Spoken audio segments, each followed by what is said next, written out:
Episode 173 na tayo mga kapamilya na FPG's Batang Quiapo. Nalaman nga nito ni Monique na papaalis itong kanyang asawa, meron itong pupuntahan. At natutuwa naman siya dahil nagustuhan nito ang kanyang nilutong ginataang adobo. Kaya naman sabi naman ni Monique na huwag mo na akong bulahin. Hindi, sinasabi ko ang totoo. Napakasarap talaga ng luto mo. Yan ang pinakamasarap na pagkain na natikman ko. Siya nga pala, alis ako pupuntahan ko lang yung negosyo, may shipment kami. Anong klase shipment? Mga kagamitan. Pupunta pa kami ng mga graba, buhangin, semento. Kaya kung sasama kita doon, baka ubuhin ka lang o kaya hikain ka. Kaya dumito ka na lang sa bahay at imbitahan mo na lamang yung mga kaibigan mo na pumunta dito para hindi ka naman maboard. Sabi naman ni Monique, sige, hatid na kita. Samantalang ito, si Don Julio, tinawagan si David, yung impostor ni Tanggol. Hello Tanggol, nasan ka? Kamusta ka? Ito po, nasa eskwelahan po, lo. Nais ko lang naman na makipagkita sa'yo mamaya kasama ang tatay mo. Di ba matagal na rin kayo hindi nagkita? Ito na yung pagkakataon para magkabanding kayo, para naman ituro na namin sa'yo yung kalakaran sa negosyo namin. Sabi naman ni Ramon, Papa, sino pong tumawag? Di si Tanggol, ang anak mo. Siya ang ikakatagpo natin mamaya. Sabi naman ni Monique, sigurado naman, makikilala ko na rin balang araw ang anak mo. Oo, tama ka. Makikilala mo rin siya balang araw. Sa ngayon kasi, inaayos ko muna mga problema dahil hindi pa kami talagang nagkakausap at matagal rin kaming nawalay sa isa't isa. Kaya ngayon, ito na rin siguro yung pagkakataon para magkasama kami. So, sabi nga ni Don Julio, tara na anak, alis na tayo. So, ito na yung mga kaibigan ni Tatay Marsing. Ayan, yung dalawang mga loko-loko na kasama niya sa pagmumodus ng mga sasakyan, nagpapabangga. Ni isa wala nagbibigay ng palimos sa kanila. Sabi niya, sobrang na bang hirap ng buhay ngayon? At wala pang ni isang nagbibigay ng palimos sa atin. Ano kaya pare, bumalik tayo sa dati nating gawin. Magpabundol tayo, baka mali mo maging tuwid na tong paglalakad ko. Ito na nga, nagpabangga na nga si Marlon. Ayan ba ka dyan? Langya ka, tatanga-tanga ka kung magmaneho. Bigla ka na naman nagsasagasa ng tao. Tinan mo, hindi siya makabangon. Dalhin mo natin, hindi natin dadali sa ospital. Buti pa, magbigay ka na ng pera, ako na lang maghatid sa kanya. Ayun, nagbigay ng pera yung lalaki. O, sumipat ka na, umalis ka na. Sabi sa mga tao, okay lang ho siya. Okay lang ho, ako na magdadala sa kanya sa ospital. Ayun, nakadekwat ng pera mga loko-loko. Yun pala, kuripot yung driver. Wala pa yatang 500 yung binigay na pera. Tapos noon, sabi nila, naisahan tayo dun Sabi ni na Marlon, So, ito na nga, dumating na nga sina Chiki. Sabi, kuya, mga kaibigan po kami ni Monica Prias. Ayun. So, hali kayo dito. Pasok kayo, tuloy kayo, kuya. Papasukin niyo po sila, mga kaibigan ko po yung mga yan. Eto na. Ayun na, nakita na yung mga magbeshi, mga magkakaibigan. Sabi, talaga merong eroplano sa loob. Sabi, napakaganda naman dito, beshi. Naku, marami kang ikukwento sa amin.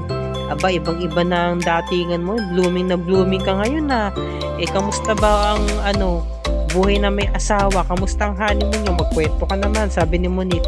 Naku, pag-usapan natin yan sa loob. At sa garden tayo po pwesto, okay? Tapos eto na. Nakita nila na meron pa parte na isang itim na sasakyan. Pabangga yung isa. Ayan Hindi nila alam. Kasamahan nila sa pagmumodus. Ayan itong si Tatay Marsing ang nakabangga nila.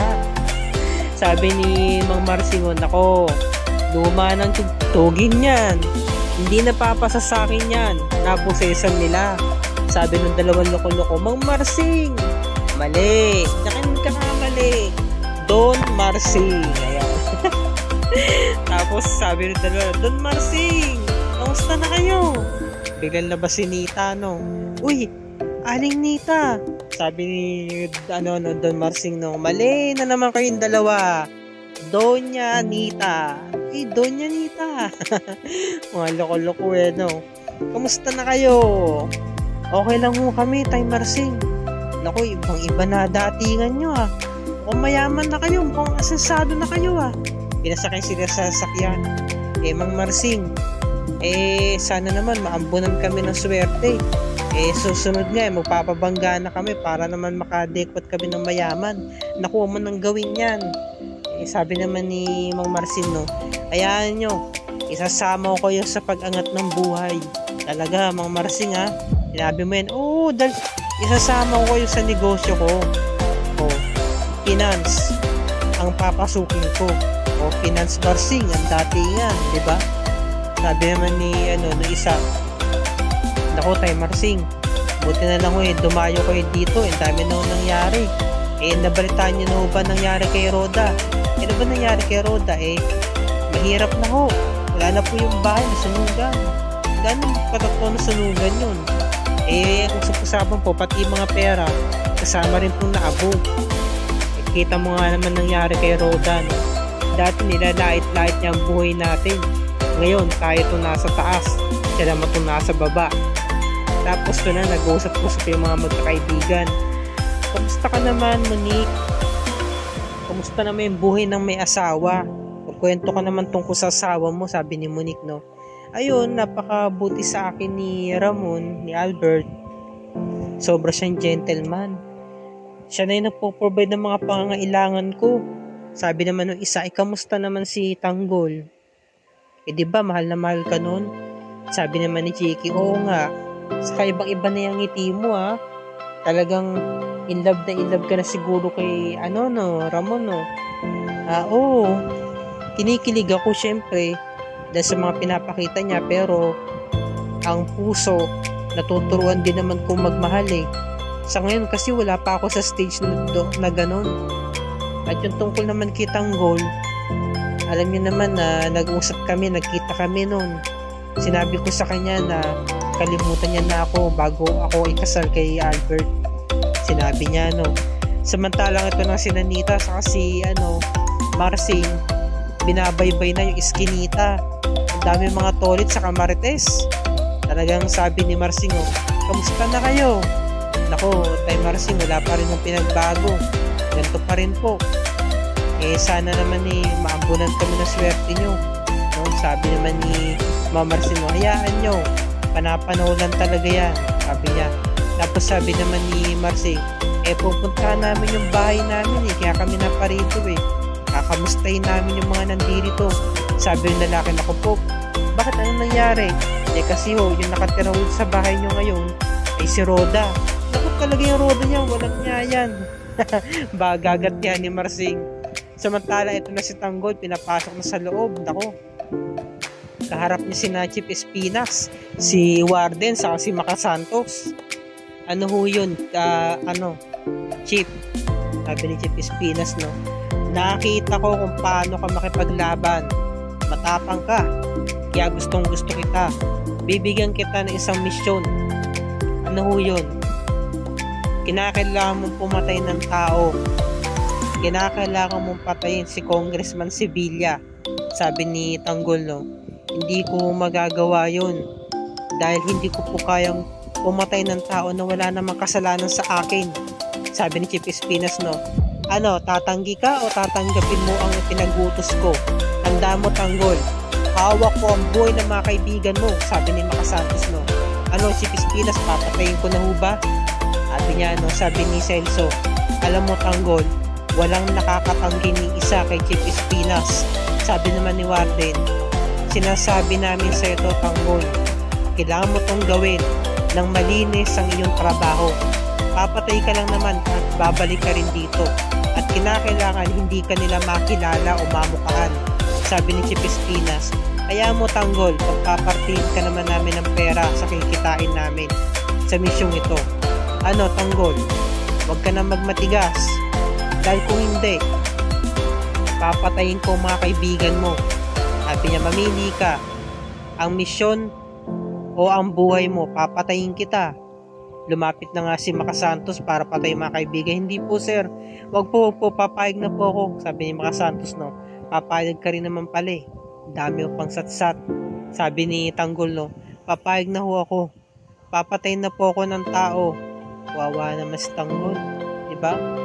Biruin mo, labag sa kalooban niya, naiipit siya eh. Sakal siya sa leeg ni Chief Espinas eh. Sabi ni Espinas na pakitawag sina Bubbles.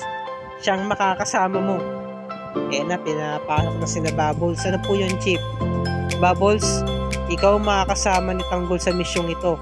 Kinakailangan mapatay niyo si Congressman Sibilya ngayon din.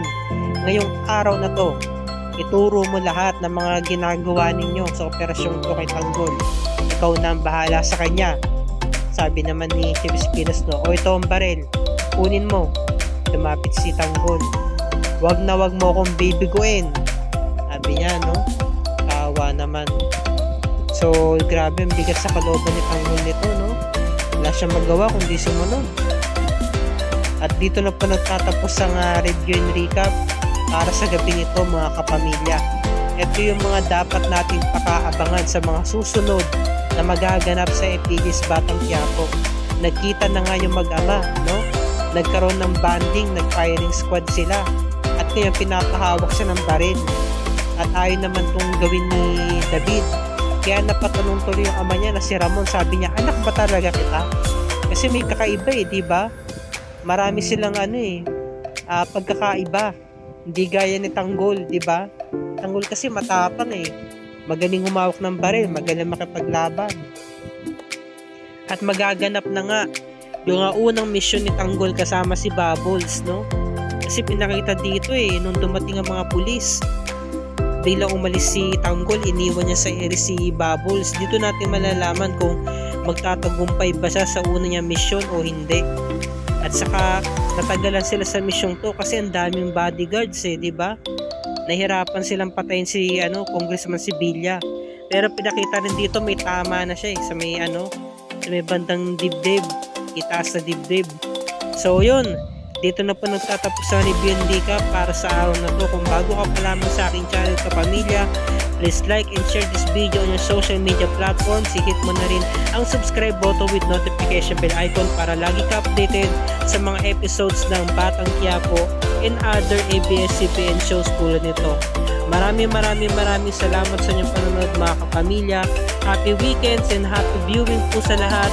God bless us all.